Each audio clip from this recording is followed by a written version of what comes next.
He's super funny. I love him. He's a good friend of mine. You're going to love him. Give it up for Matt Wexler.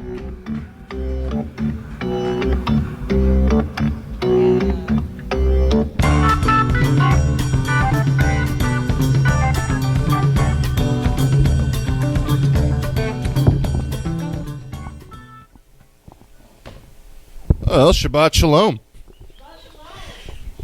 I was surprised how many Jewish people were on this card. I actually, I'd like to see more Jews in professional wrestling. Yeah, I'm Jewish, even though, I'm actually dressed kind of nice tonight. And if I was going to be a wrestler, I'd try to incorporate as much of my Judaism into my character as possible. My name would be something super traditional, like the He-Brawler, or Circumsexy, or Judah Mecca Beatdown. My entrance music would be anything off the Fiddler on the Roof soundtrack. My finishing move would be the Dreidel Drop. I'd even have like a sexy black-haired chick named Esther from Long Island escort me to the ring. And while I'm wrestling, she could just be complaining about how I'm not a doctor or a lawyer. What'd you think about that one? Yeah. Okay, I'll do better. Don't worry. This is my dentist, by the way. This is how I get paid. Yeah, pretty much. Pretty much. Dentist / life coach. I think we need more danger in reality television. For example, instead of just Dancing with the Stars, we could have Dancing with SARS. 8 D-list celebrities and like Jaleel White are injected with the SARS virus. And whoever survives 10 weeks of ballroom dancing and pancreas failure gets their own VH1 reality TV show and the antidote. Yeah. And it doesn't have to end there. We could have all sorts of shows like this, like So You Think You Can Knife Fight, or Are You Smarter Than a Tobey Maguire? Stop laughing, Mom. You know he needs them. He needs the work. How am I doing? Okay, thank you. I just want to make sure, as long as I don't care about them, as long as you're entertained, that's the main focus of what I'm trying to do here right now, even though you've heard all of this shit.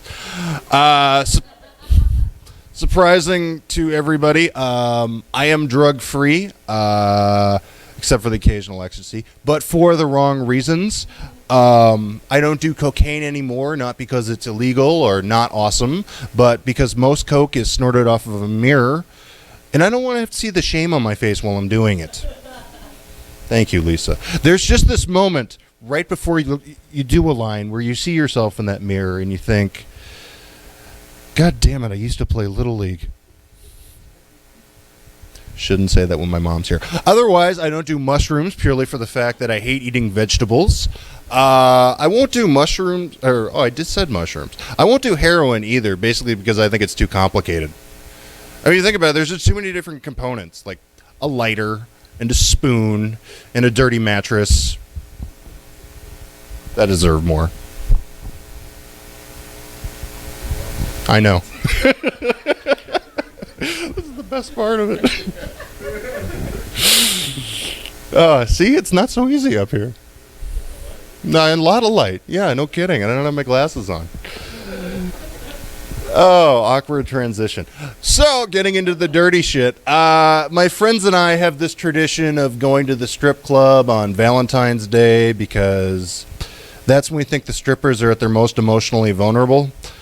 But after thinking about it some and doing some serious soul searching on the topic, it turns out that we were in the wrong.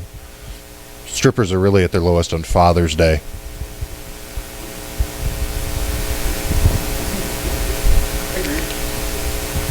Thank you.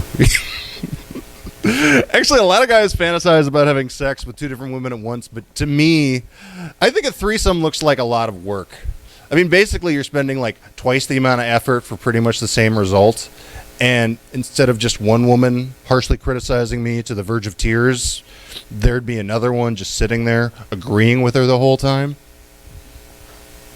This is getting really old stuff. Anyone out there have tattoos?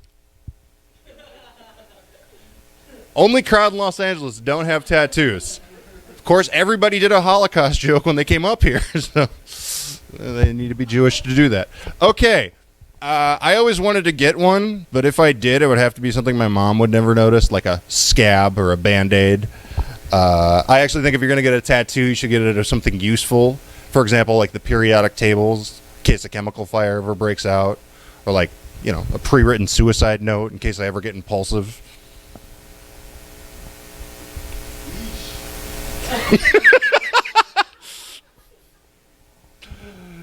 I wish more creative people would come up with more innovative ways to commit suicide. Like, don't get me wrong, I'm against suicide, but when I kill myself, I'm going to do it in the most creative way possible.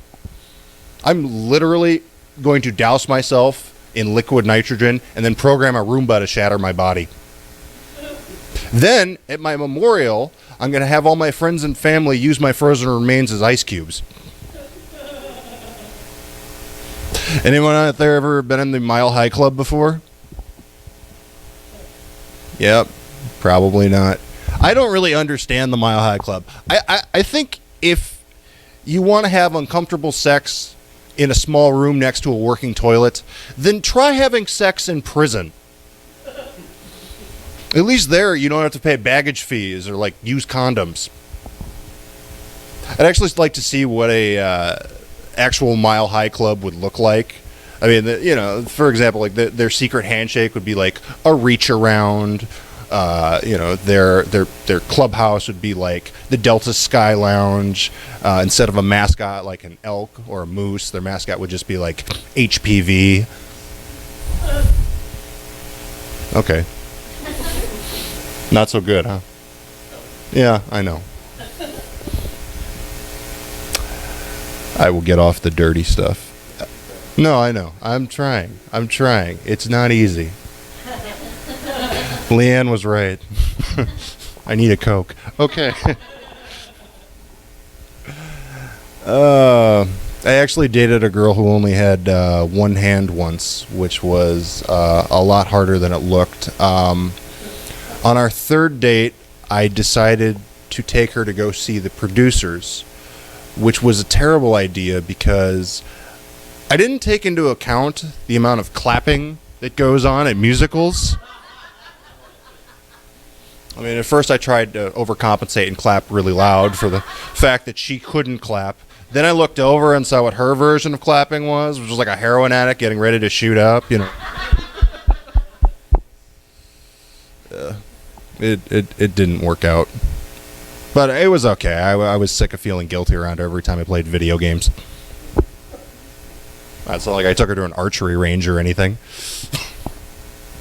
Okay. Swing and a miss.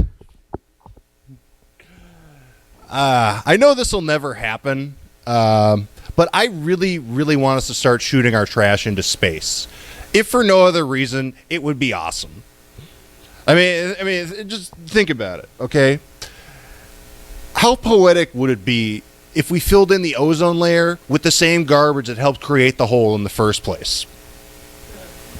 Okay, not so good. On top of that, I know for a fact that it's going to discourage any impending alien invasion from ever happening. I mean, trust me, I've watched all of Battlestar Galactica, and I know for a fact... Wait, oh, fuck, I fucked that up. Well, whatever. We don't have raccoons in the zoo. Getting back to the dick jokes. This is just not going well. I didn't put any thought into this. Can we please stop making pornography in high definition? Yeah. I keep seeing C-section scars and bullet wounds and sorrow. And it's really starting to distract my focus from the subtle nuances of the film's cinematography. I'm kind of with Leanne. I can't really get into porn anymore unless it has some kind of storyline. For example, just two random women just going at it doesn't really do it for me these days. But if one of the girls is getting teabagged by two Armenian guys in order to blackmail a corrupt senator and moving her father further up the waiting list for a new kidney, then it's game on.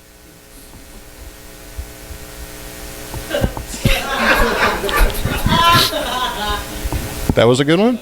What was wrong with the other one? Yeah. God, this is tough. I know. It's tough because I gotta keep it fresh for Kenny.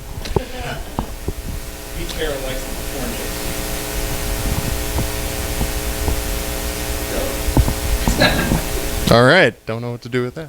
I think our country would have been a vastly different place if we had had Yelp reviews during the times of the Pilgrims and the Indians. I mean, think about it. Just from the Indians' perspective alone, the first Thanksgiving couldn't have gotten more than like 2 stars. The palefaces made us cook them turkey.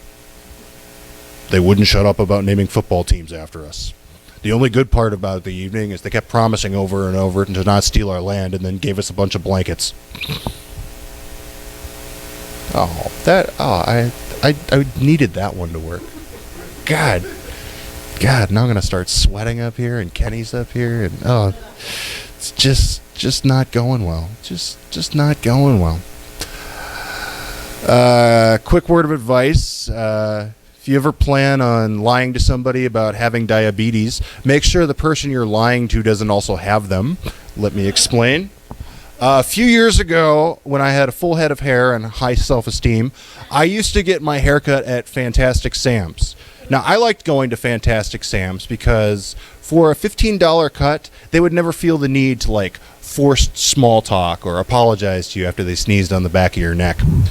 Anyways, I had just spent the last 2 days in my apartment watching all the Leprechaun movies in a row, and I was rocking some really nasty dandruff, which the stylist kept commenting on.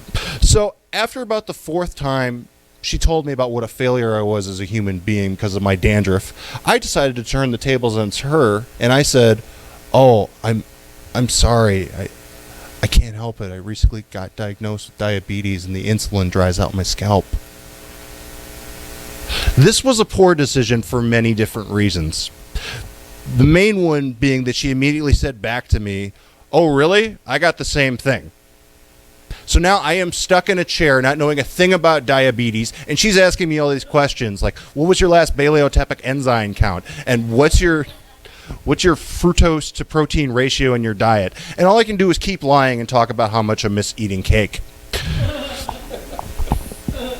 Remarkably, I get through the entire haircut without blowing my cover. However, at the cashier at the front of the store, when I go to check out, there is a free bowl of Reese's Pieces. And right in front of her, I end up woofing down 3 of them. Now, a lot of people have taken a lot of things from the story over the years, but the one thing I've really learned is this. I don't care who you are. I don't care where you come from. It's hard to admit to anyone,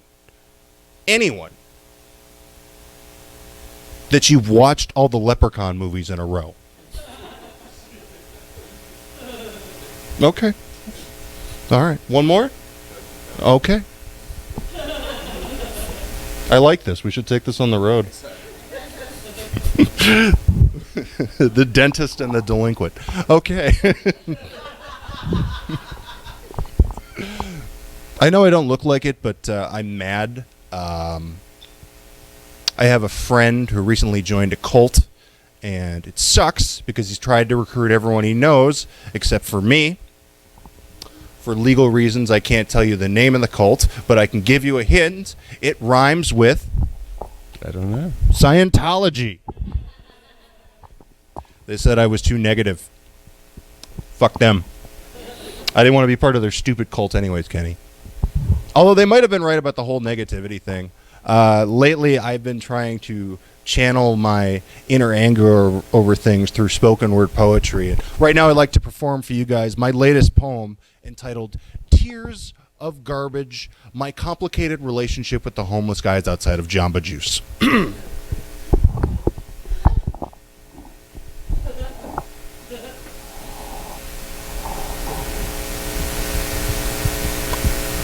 Quiet, steady, a little gassy. Homeless guys think I'm homeless because I usually dress like death. Stop and ask me where they can find meth. Hey man, I'm Jewish. If I knew where the meth lab was, I'd build a pawn shop right across the street. That's the one to end on. That's the one to end on. All right, guys, you've been great. Thank you so much. Thanks to Kenny, too, for being back.